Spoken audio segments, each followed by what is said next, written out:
And I know attic ventilation is super important for, the roof and attic just performance and overall health.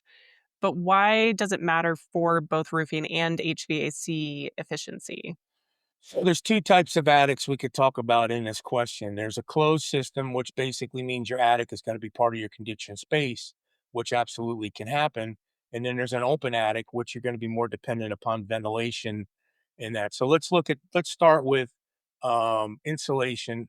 I know we're talking a little bit about that, but when we talk about having R value, which is really just the transfer of how fast heat transfers through a system. That's really what R value is. So the higher an R value number, for example, a lot of times we hear in roofing and residential R30. R30 means that the heat is going to transfer more slowly than say if it was R15. It's going to go through faster. So when it goes through faster, that allows the heat to transfer in closer to its original temperature as it's coming through. So bottom line is if you have an open attic, R value is extremely important up at the roof level point because you want to control the amount of heat getting in at that point.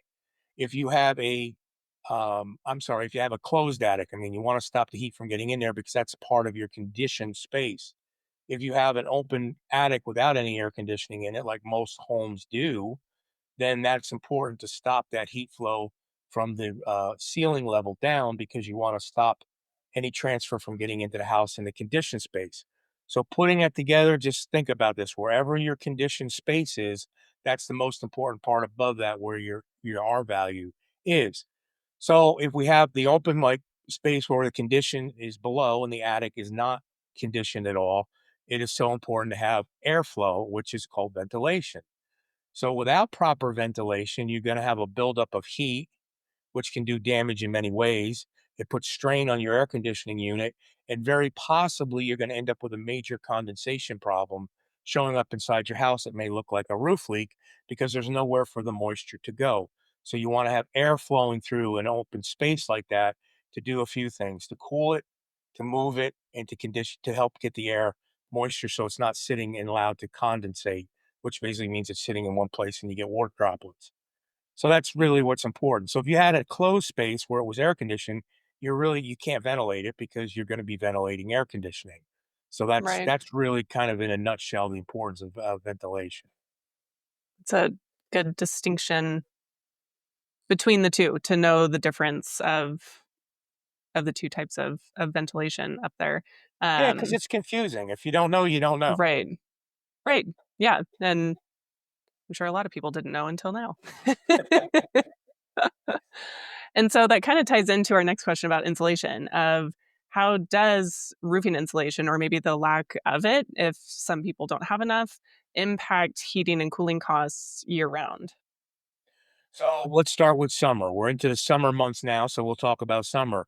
If you don't have the proper amount of R value, in your roofing system to slow down the amount of heat transfer, your air conditioning is going to be working overtime, and it's going to actually you're not going to be able to condition your air, which is going to cause your inside temperature to rise and have more humidity in it at the same time, which is kind of a double sword because it's going to be warmer and it's going to be wet and it's going to be more like being outside than inside. And in the Yeah. wintertime, if you don't have enough R value, what's going to happen there when your air conditioner is turned over into a heating system or a separate heating system you have? Your heating costs are going to go through the roof because all your heat is going to escape out. Heat rises. So all your heat's going to escape out through the top of your roof without the proper R value to hold it in, slow down the transfer. So you have the heating costs, cooling costs exceed, and you're probably going to shorten the life of your HVAC or your air conditioning system because it's working harder. I will give you a great personal example. I live in Florida. So we're probably one of the hottest places, at least in North America, Yeah. almost year round, it seems anymore. So a couple of years ago, I put a new roof onto my home and I went and added insulation to it because my house was never getting to where I want it to be in the summertime. We don't have to worry too much about winter because we don't get very cold here. So in the summertime, by just adding the proper amount of R value when I did the re-roof on my home, I was able to drop the air conditioning temperature in my house by 6 degrees. Wow. That was huge because the air was able to condition itself. It didn't have to work as hard, and it actually shut off. Prior to that, my air conditioner would almost seem to run 24 hours a day without Yeah. stopping, and I would never get to a temperature that was comfortable. If your roof needs answers, subscribe now to the Ask a Roofer podcast. We've got your questions covered, one episode at a time. Go to AskARoofer.com to submit your questions and learn more. Stay tuned and keep those questions coming.